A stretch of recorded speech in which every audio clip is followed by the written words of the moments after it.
In the meantime, soccer's great. I'm all in favor of the stadium. Totally screwed up in 2 minutes. Enjoy.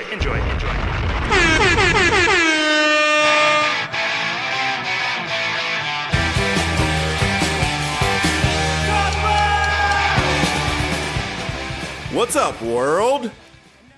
It's your boy Sway from MTV News, and while it's only been 3 days since we last met, we are back! USL game number 10, episode 13 of Knifey Lion Radio. I am Jonah, and if you're not already, follow Knifey Lion Radio on Twitter. At least get us over the 200 followers mark so I can show my face in front of friends and family. Forrest Lasso, 4 Fs. Also joining me today, former Finneytown Tornado turned indoor instigator, Zach. Hi. And making a rare live appearance from parts unknown, world-renowned singer of defunct Cincinnati Legends East Arcadia, it's Nick from Soccer. And former member of the Grossback Killer Bees. Wow, there's a rivalry brewing in this room. Also, currently squatting and benching numbers so high, your mother will probably divorce your father if she hears it. It's Zach's friend, Chad. He's not here. Had to give him a shout out. Chad, if you're listening, and I know you are, hope you're not out on the town. Man about the city, different woman every night. He's married, folks. Chad, you'll get to know him one day, episode 40. This week, we have the luxury of talking about the 4-1 thrashing of North Carolina FC. We'll talk about our many likes, our minuscule dislikes, and whatever else. When you least expect it, you'll hear the robot and know you're about to hear some stats. We'll see if Deckle Kanon did Kanon things, or if any teammates followed suit in this week's brand new segment, Deckle Smash. Then it's time for the segment our man Alan really loves after a big win, and that's Catch Watch. We'll hit you with a quick, did Brad Rusin play this week? Haven't forgot about you, Brad. Hope you're still listening. Then, of course, since you never know where your mind will take you, we save all of the randomness for potpourri. After that, maybe we'll hit you with some chants, but things are looking grim. First, over 22,000 attended the game this Saturday night, and after some dynamite and other explosives were used, I've made room for each and every one of you inside the John Hark's Cave of Wonders. I actually wore my navy blue Cave of Wonders shirt to the game last night because I'm not a slave to your promotions, FCC. But I'm not above being a corporate shill, so get at me, FCC. Looking at you, DJ. No more foosball jokes. I promise. Kind of. First things first, though, and that's the recap. After discarding a trash heap of skeleton gloves on Wednesday, FCC came into Saturday's game on a positive note. But to fully put last week's 4-1 nightmare to Charlotte in the past, a big game against bottom feeders NCFC was a must. The starting lineup similar to last week's with the exception of goalie Evan Newton returning, Paddy Barrett for suspended hunk of man Forrest Lasso, and Nazmi replacing Michael Lahoud. Sorry, guys. Now, unless you're a grade A poser, you'll remember that Nazmi and Lance Lang are both former NCFCers, or PD Pablos as they'd prefer to be called, so this game had extra significance. Nick doesn't get that reference. And if Nazmi was nervous about playing his old team from his home state, he did not show it, finishing the game with 2 spectacular goals, both of which came after he found himself with plenty of space, his former teammates almost daring him to shoot, and he dared, and he destroyed. Both Nazmi's goals came in the first half, which was mostly dominated by FCC with several other good chances. The second half saw Ledesma earn a penalty, which he then converted. Danny Koenig getting his goal a few minutes later, a just reward for burning every ounce of energy he had. NCFC added a nice garbage time goal off a corner kick in the 86th minute, sending those dreaming of a discounted Mike's Car Wash into an absolute tailspin, ending the game at 4-1 FCC. Ledesma would finish with 3 assists and his goal as FCC maintains first place in the East, first place in our hearts. After all that said, Nick, what stood out to you the most? Obviously, I think you can't overlook Albadoe's contribution to the game. You obviously can't overlook Ledesma's contribution to the game. Those are kind of the obvious ones, I think. So to be kind of a contrarian here, I'm going to point out that I really liked Blake Smith in this game. If you watch the game again, you can see the guy is just incredibly solid. I mean, he's stringing together passes in our back third like he looks more like an attacking midfielder or even like a striker, with his confidence in his passing. And then he gets up the field and he creates havoc on the outside of the out in the flanks. He has just had 2 solid games against Real Detroit Soccer Club and against North Carolina yesterday. So that was something that kind of really stuck out to me, even though he got on my radar on Wednesday night. The other thing I liked was just how much effort these guys put into the game. I mean, Danny Koenig didn't really have a technically good game. He was kind of off with some of his touches, but the way that he made up for that was his effort. Nazmi's second goal was basically created from Ledesma obtaining possession from a failed clearance and then playing him one time, and Naz finished a great goal. But like 10 seconds before that, the ball was played down by Patty, and it was essentially being escorted over the goal line by one of their defenders. And Danny was able to sprint and keep the ball in play. 9 seconds later, we have a goal because of it. So just he had an incredible work ethic last night, I thought. Made all the difference. Really made up for his lack of technical ability last night. Yeah, I wrote in my likes, Koenig getting his goal. Danny Koenig was my top like because I think he earned it. And it's not just work rate. He was making good runs the whole game. They didn't always find him, but he was always getting in good positions. There was people around us in the stands kind of complaining that he was always offside. You know, with him and Ledesma playing up top, I want him to always be right on the edge, and you're going to get called sometimes.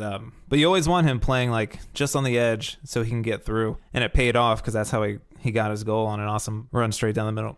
The other thing I have for likes is Hoyt's failed goal attempt. The outside of his boot. With the outside of his, yeah. Hell-bent on using his right foot, tries to curl it in off the outside of his right foot. And it was not far off, and I just wanted that goal for him so bad. But Zach, I thought you noticed a few head-scratching moments from Richie Ryan. So, of course, I go to the stats, which show that he had 64 passes, and out of those, you're not going to believe how bad he was.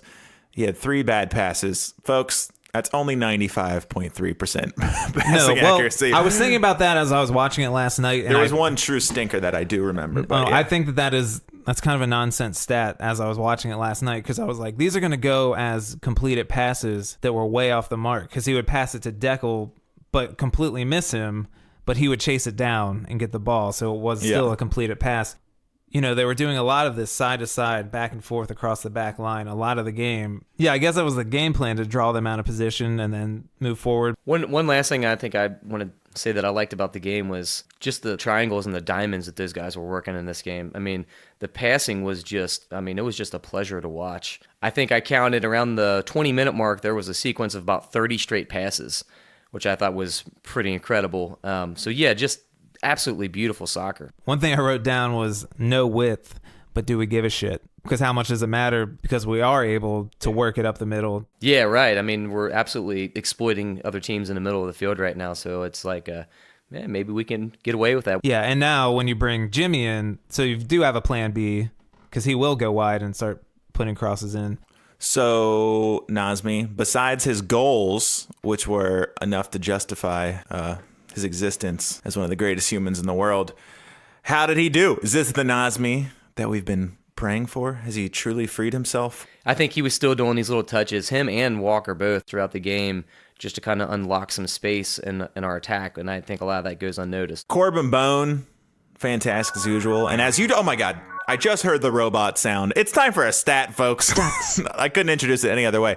Corbin Bone, 81% passing in the opponent's half, which is good. Corbin was working in some tight places up towards the top of the box, I noticed, and he's the master of these little dinks and dunks right now. Some other stats to compare it to in the opponent's half. Ledesma's was 54%, Nazmi 70, Walker's 64, so that 81%, just comparing it off them. That's good. Let's do duels. That should be a segment. Stat I don't understand, but I will keep mentioning. It's the duels, folks. Last week it was bad. This week we won. Guess what? It was good. Corbin Bone, 7 duels won, 1 lost. How'd you blow it with that 1, bro? Ledesma, 4-2. Nazmi, 1-1. Richie Ryan, 5 duels won. Nick, want to guess how many lost? The answer is 6. Kenny Walker, 8-1, 3 lost. Folks, we're winning the duels. Sword fights out there. Whose is the longest? We keep winning those. It's good to see. Yeah, I just wanted to reiterate Corbin Bone was fucking fantastic. And almost every time we had like a really sweet passage of play with quick 1-2s and tight spots, he was a part of it. To backtrack a little with Nazmi, we sort of talked about this at the game. If we want to do a dislike, when they play this diamond, Nazmi, it's usually these two guilty of it. Nazmi and Kenny are occupying the same space a lot, and they almost would run into each other. It never really caused a problem, but they were on top of each other a few times. I don't know if it's confusion or what, but it happened a lot. Yeah, it definitely got like clustered in the midfield in that game. I noticed. I just think where we prevailed there, because you're right, they were kind of occupying the same space. A lot of them were. Is that we had the skill to get these little one-touch passes and kind of regain possession and quickly get it out of the congested space. Really minor, and I'm nitpicking. I think that's the price we'll have to pay to get all these guys on the field at the same time. So right. It's fine. It's not even worth mentioning, really, but I'm just going to complain. This is off the subject, but, let's go off the rails for a minute. One of my favorite parts of the game was Jonah was joking that someone on North Carolina has a high ponytail or man bun going, and then you hear Jonah yell, "Ooh, Pat McMahon going for blah blah blah, whatever." Next thing you know, this know-it-all sitting behind us, who was just like jibber jabbering the whole game, a bunch of nonsense, is telling his family how like that's Pat McMahon who used to play for the team. And like he just like heard Jonah say it as a joke and took it for real, and then liked to use it to make himself look smart, and it was. I really think glorious at this point, it should be understood that Pat McMahon is shorthand for a man bun and a beard. If you see a player out there with the man bun and a beard, and you yell Pat McMahon, it should be understood that it's just. Oh, I'm not used to seeing Pat McMahon play up so high. I wonder how he's liking the humidity in North Carolina. And his mom like, who? Pat McMahon. He used to play for us. Pat McMahon, you idiot! He plays for North Carolina. Everybody Fuck you, knows. Mom. You don't know that? God, why do you even bring you these things? Yeah, we're so much smarter than everyone else. Except when you meet Tyler Gibson. We'll get to that soon. We were just looking at the stats. I'll use a robot. Yeah, robot sound. We're looking at the stats before we started, noticing that we don't have anyone in like the top 5 of goals, but in like the top 20, we got tons of people because we were just spreading the love. Nick, I know you like talking about spreading the love. So what do you think about these goals being spread around like some horrible contagious disease of goodness? Wow, I don't know if that's a good thing. I said of goodness. Yeah, I mean, it's just as another USL team, the worst thing you could find out was that you're playing a team that has 4 or 5 legit scorers. All 4 of our midfielders last night are a threat to score at any time. I think they probably all have 3 right now. Ledesma. Well, Richie Ryan doesn't have any. No, he's working. Correct that. He's not a goal scorer, but he could if he wanted. That's how scary it is. If he could score kicking it backwards, then yeah, he'd have a few. I'm just kidding. I really like him. Ledesma, USL's leading assister, which that sounds weird. Sister. Like I said before, the 3 assists this game. I was expecting a lot, and he's lived up to it. He's been the man, and it's hard to say anyone's been the man because there's been so many men. There's just so many men out there. I go to the games, I stare at these men, and they're just doing their manly things. Yeah, I'll just say, please do. At the beginning of the year, we're like, man, Richie Ryan is the man. He doesn't fuck up, Mr. Consistency. And then Kenny Walker's the man. And then now we're like, Corbin Bone, oh man, he's the man. And then now it's Ledesma, oh man, Ledesma's the man. I'm announcing a new segment now. Who is this week's Man? Nick, let's let you start. Who's the man this week? Oh, I'm going to go with, well, I don't even know what's the obvious choice. I was going to say there's the obvious choice, but, there's a couple. Me personally, I'm going to have to go with Ledesma. I thought you were going to go back to Blake Smith. I was like, wow, he's really... I want to, but Skip Bayless out here. I don't want to play that one out. Don't look like He'll have his chance. That's 1 vote for Ledesma. Zach, who's your man? Take your heart out of it. Put your head into it. Ledesma's got to be the man. Wow, I'm going to go with my heart, actually. Sorry I gave you that advice. And I'll say Nazmi, but 2 out of 3. I was going to say Nazmi, and then I took my heart out of it. 2 out of 3. We're going to Ledesma. So, Manu, if you're listening, which I know you are, you liked one of my tweets. That means you're a fan. Nazmi's goal was just so fucking smooth. Yeah, let's talk about that. Hold on, because I need to get my sound effect in there. Manu Ledesma, you are officially this week's Man! I Thank really you. dislike this segment. I hope it doesn't. You totally missed an opportunity to call it the man cave. I hope it doesn't happen again. Listen, if you're afraid of machismo, there's a team up north in Michigan you can follow. All right, I'm sure they won't let you have a man of the week. I was told I had frail masculinity by one of their supporters. Masculinity, sorry. Well, finally, they hit one a nail on the head. Yeah, Nazmi's first goal, or you can talk about either of them, but the first one to me was the sweetest. Yeah, it just felt, I don't know how to describe it except for smooth, because everything went perfect. Like the ball from Ledesma, perfect weight on it. Blake Smith played the ball to Ledesma, just to throw that in there. Yeah, and then NCFC not stepping up quick enough. yeah, and then Nazmi's touch before the goal, perfect. And then everyone in the stadium is thinking, shoot, and right as they do, he strikes it fucking perfectly. I was following like the play, and I right when Nas got the ball, I saw Bone make it like a run into the box. So I'm like watching him, and then like next thing you know, like I hear the crowd, and I look back over at Nas, and the ball's like just at the point where it's dipping and brushing off the underside of the crossbar, and I lost my shit.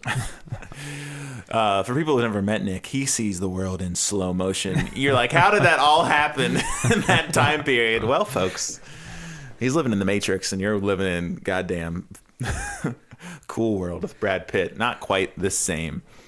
Second goal. Yeah, we got a Cool World reference. If you're curious, me and Nick have season tickets together, and I've never sit with them. Second goal was great, too. It was a Yeah. lefty. He can do it all. Yeah, it didn't quite have the glorious glide of the first, but that was only because he was slightly closer. But yeah, both of those goal of the week nominees in my mind, and definitely enough to have him be a leading nominee for Man of the Week, Zach's new segment he invented. But, you know, something we never talk about, when we talk about the minutia of the game, is just how nice it is to watch a team that is playing well.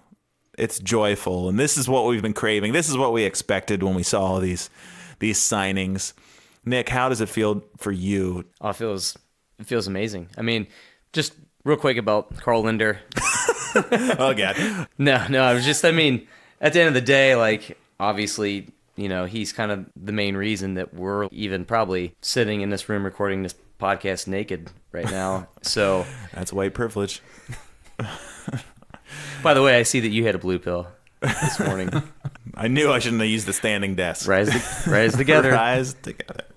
It's what we've been talking about this whole time. It finally looks like it's there. Like they've finally gelled. I think it's really time we kind of move on from that whole sentiment. And anyways, like when are they're still gelling, or now they've gelled. Like, okay, I think we've established that. At least I think we did last night. I mean, it was just very Barcelona-esque in terms of their triangles and one-touch ball movement. Just, I mean, orgasmic. It was great, man. That's truly a one-touch ball movement. I will also say this is the game that solidified North Carolina sucks. Yeah, it's funny. You know, The team, that is. I read up about him and got almost nervous because, like, undefeated in our last 5 games with a ridiculous goal differential. And then I look at the table and it's like, oh, they're still trash. They're down the bottom. But I know we played really well, but they were the worst looking team that we've seen this year, I think. Yeah, ATL2 was bad, but they had youthful spunk on their side. This team did not have as much of the youthful spunk, so you could feel their dejection. Yeah, and then their fucking garbage time goal was just... Well, should we talk about Evan Newton charging after that ball and then just sort of doing a jumping jack in the air and flailing at it, and then if they didn't do like the highest chip shot of all time, It was a they should straight have goal. scored. Yeah. Ledesma scores that. Yeah. No 9 out of 10 doubt. times. Yeah, no How doubt. about Ledesma's shot from behind the half line? Yeah, as we just said, no doubt he'd score that. But then we talk about this. Yeah. Well, that was different. But that goalie a couple times, Corbin Bone tried to chip him off his line too. He was playing up. So they had the right idea, and, you know. Yeah, Ledesma's was one that, like, you try and put so much power into it that you just don't strike it how you want to. Yeah, I feel like that bicycle kick. Yeah, That was going to be a pass, I think. He was just... Yeah, back line, Patty Barrett was in there, as we mentioned, for the man, Forrest Lasso, and he did a good job. I don't have any moments that I remember where I was like, Deckel was his usual self. Hoyt open all the time as usual, but playing more balls through the middle. And a couple times I was like, oh, Hoyt's wide open. But then they went through the middle and it worked out. So, they've just conditioned me to expect him to go out wide. So when they've actually started going through the middle, it's a shock to my system. But I will say, he's waving his arms wide open a couple times in that first half. Kenny Walker played multiple pinpoint crossfield passes to him, like perfect. Which, like, when you watch those, you realize that, like, we're spoiled. Like, for a USL team, no one else is making those passes. Yeah, no doubt. Like, even the ball that Deckel played outside, I think, to Justin that one time, just to have that vision and that, like, accuracy and that strength is really impressive. You think Lasso had to go to confession after watching these long balls from the bench? Because he was definitely having some impure thoughts seeing all these amazing long balls and not being able. He almost ripped off that dress shirt and ran right out there because we were actually on point. Only a few of them that ran long, really. You got to think the front line on some of these other teams, they see Deckel and Forrest. Yeah, they see Patty Bart's neck. They're like, oh, God. Like, fuck me. Like, how many times am I going to get elbowed in the chest or in the head? Or, Deckel doesn't lose headers, ever. Yeah. He gets over the top of people legally somehow every time, no matter how tall they are. What's your final thought on this fantastic victory, Nick? They played amazing. It was just a wonderful time. It was a very, very pleasurable experience. It was great, man. Let me find, let's see what Nick texted to us while he was drunk at the game. It was to our group with Chad's in there too. He's part of the podcast. Nick says, I love tonight. I say, ha. Feels amazing. They look great. I'm in heaven. And then he was on cloud nine when he had a extreme celebrity sighting. Nick, tell us about it. I was just going to say, with him reading the text and everything, like, it really is going to be weird when people find out that we really are recording this naked. Walking up the stairs, and after the game, exiting the stadium, Tyler Gibson comes walking down. Again, I'm like 4 16-ounces deep. I can't stop sounding like a sexual innuendo, whatever. No, but innuendo. That sounds even weirder. You're gonna cut end that to out. endo. So I see Tyler coming down the stairs, and I go, "Hey, Kevin Gibson, what's going on?" And he goes, "What?" and looks at me, and I just put my hand out and I shake his hand, and I say something like, "Can't wait to see you out in the field, man." And he's just like still like in a state of confusion, like, "Oh, okay, yeah." And then I was like, "See you, Kev," and went up the stairs. Heretofore, he will be known as Kevin Gibson on this podcast. This week is a brand new segment where we check in on our man, Deckel Canine. It's called Deckel Smash. It'll also be a chance to cover any other violent incidents, player outbursts. This week, Deckel did get into it a little early with NCFC. He set the tone. He always does. But he kept things in check. He avoided the yellow card and will live to fight another day. So with Deckel avoiding suspension and Lasso watching from the sideline in his Sunday's best, the score is now officially Judaism 1, Christianity 0. Folks, I don't make the rules, and there's still time for Christ to make a comeback. 3 days from now, as a matter of fact. Conveniently. Not keeping his cool this week after a 75th minute yellow card was Danny Koenig. Making faces that could get you banned from his native country. Koenig looked ready to mutilate the head of the referee, but luckily his appendages remained intact. Did you guys see Koenig losing his mind after that goal? I don't know what he was yelling, but he was gyrating, and I don't know, it looked like a foul to me. But he was fired up the whole game. He was really ready to lose his cool. And he had just hit that runner's wall, I think. Well, I think none of us could believe that Manu was the first one to come off. Yeah, we're like, oh, it's Welshman. Koenig's coming off. Like, yeah, because he's fucking gassed. But yeah, no, he was losing his cool the whole fucking game. Luckily, he only got the one yellow late in the game, but I don't care. I think he was right most of the time. So. This week, we'll make it a quick one. It's time for Watch.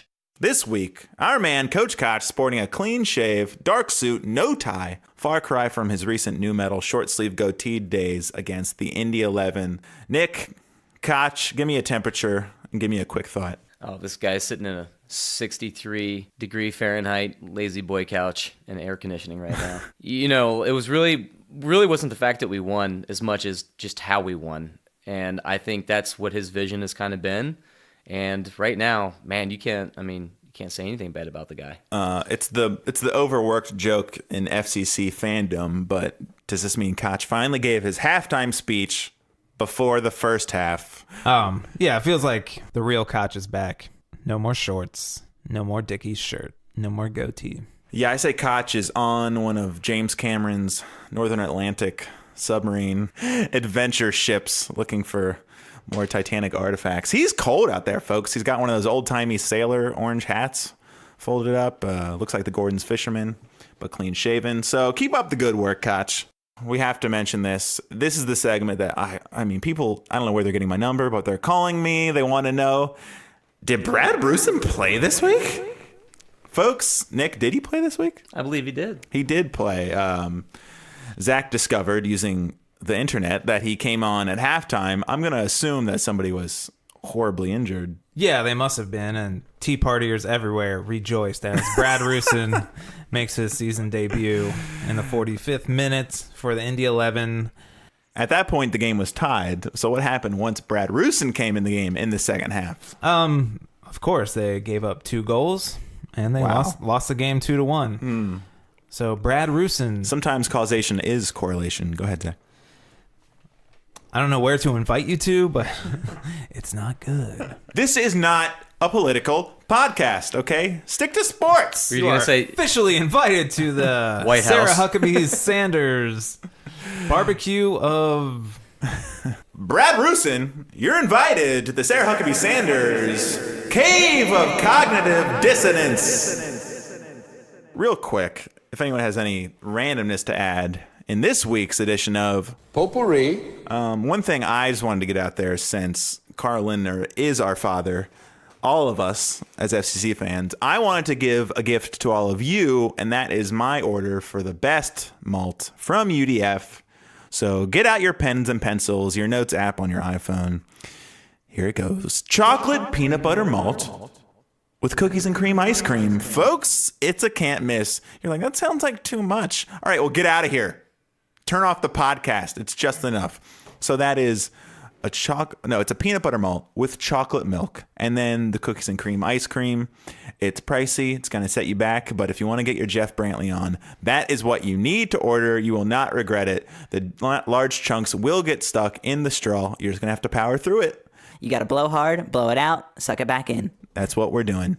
Zach? Yes. I mean, that is the shake that we all used to call the shake. Nick, do you have a go-to order?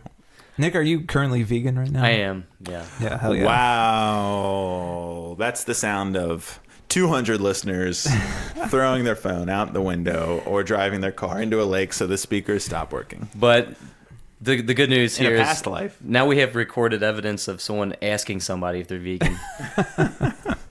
Did you just assume because I'm vegan that I have no authority to talk on malts? I said in a past life, so that's your chance. I don't really have anything to Okay, add. yeah, I thought so. If you want to get a fucking disgusting vegan shake, head down to Northside's Tickle Pickle, where their milkshakes are room temperature and don't change consistency after an hour. The Tickle Pickle Northside. This is one of the things I wrote for Potpourri that we are not going to even touch on. I was going to say, but Nick, I'm sure you have a thought. How unremakeable would Ladybugs be today? Nick, thoughts? Honestly, like, if you can't get Rodney Dangerfield signed up for the movie because he's passed, then there's no... Yeah, it's done. It's over. Or Jonathan Brandis. The actual star of the movie. They're both, I say they're co-stars. Folks, right there, our conversation about the movie Ladybugs took a very, very inappropriate turn, and I was forced to edit it out. I'm just telling you that so you know that there are things that even Knifey Lion Radio is not willing to put out there into the podcast universe, and you should be thanking me because you'd be very disturbed right now. So let's get back to the podcast. Let's move on. I don't have any, but this week's edition of Chants.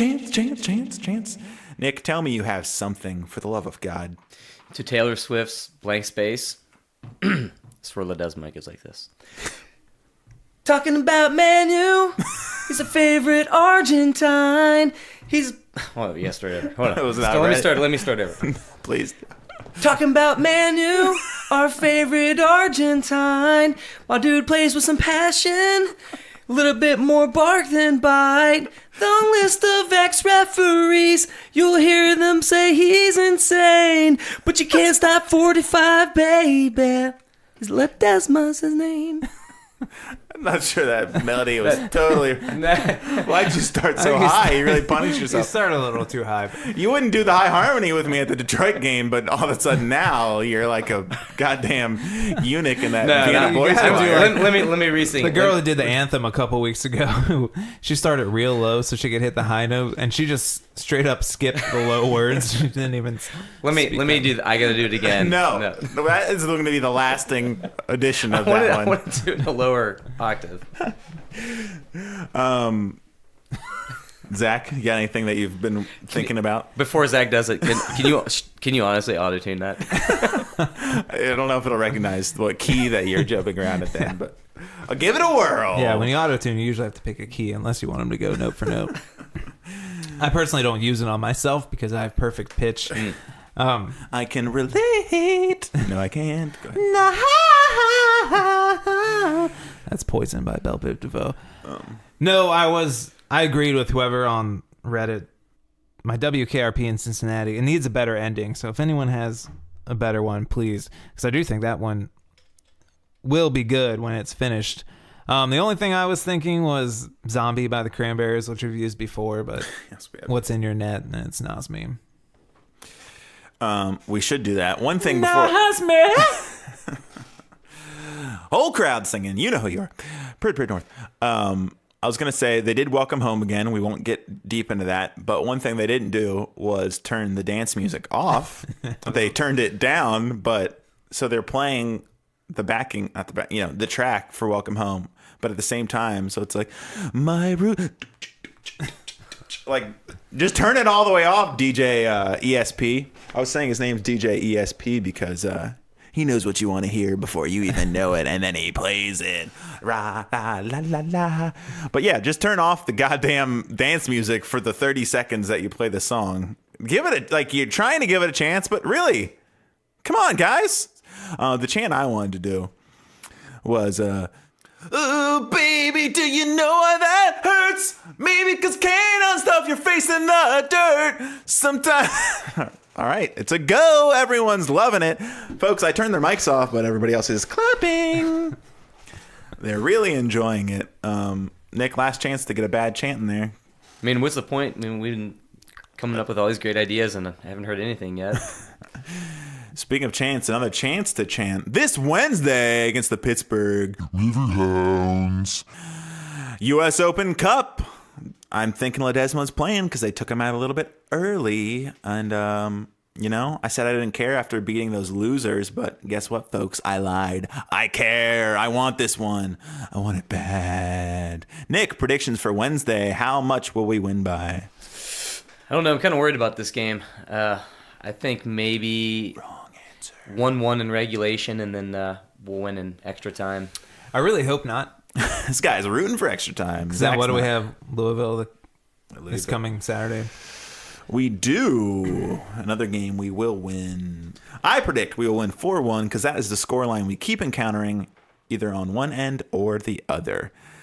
I'm looking excited at the domination. Zach, you're breathing? Something to say? Yeah, no, I think you're right. I used to get on people's nerves because I talk about how great Louisville plays, but now when I watch us, I'm like, no, we're the best. We move the ball around the best. All the fucking money we shelled out to get all the best players is paying off. Yeah, we're going to dominate them. I think we're going to win on Wednesday. It might be close, but I do really hope we can avoid extra time. We'll call that your final thoughts. What are your final thoughts on everything? Put a bow on it. Really relieved that we won this past Wednesday. And, yeah, man, I mean, we just got to keep having these weeks where, there's pure quality. I mean, we can have a couple missteps, but as long as we're coming out with a net positive, then, yeah, let's keep on moving forward. My final thoughts, I've determined using statistics, bring on the robot, we are in first place for now until forever. Special Political Thursday podcast coming up. I'll tell you all about the Senate race in Ohio. It's sure to be a must listen. I'm sorry, Nick, you didn't get a chance to, have your Detroit say. But we've buried the Detroit game. They're dead. Nick was ready to throw down at the game. Didn't get his chance, but he kept sticking Jolly Ranchers in the mouth, so he had extra spit. So yes, the spitter has been found. It is Nick from Soccer, even though he was on the opposite end. Look no further, folks. I will tweet out his social security number as soon as this is over. Yes, final thoughts for the 50th time. First place, goal differential, who cares? Most points, most goals, most assists, most shots, most players, most fans, most fasces. But do we really have enough fans compared to No. our season ticket holders? That dude! Our walk-up numbers are really disappointing. Yo, DD12. There's less walk-ups because everyone's a season ticket holder now. You stupid. Oh! No, I'm just playing. Rise together!